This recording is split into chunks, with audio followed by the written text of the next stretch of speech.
subscribe to his YouTube channel and press the bell icon.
ये मैंने blue colour की plain net की साड़ी ली हुई है और मैंने इसमें दो तरीके की लेस लगाई है। पहली लेस ये है, ये मैंने पूरे नीचे साड़ी में लगाई है पूरे।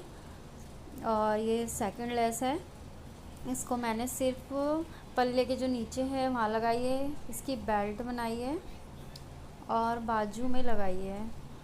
ये बाजू है ब्लाउज की, ये मैंने सिर्फ बाजू में लगाई है। और पीछे मैंने ये पहली वाली लगाई है जो मैंने पूरी साड़ी में नीचे लगाई है। ये मैंने देखिए नीचे जो पल्ला है सिर्फ इसी में लगाई है और पूरी साड़ी में ये दूसरी वाली लेस लगाई है।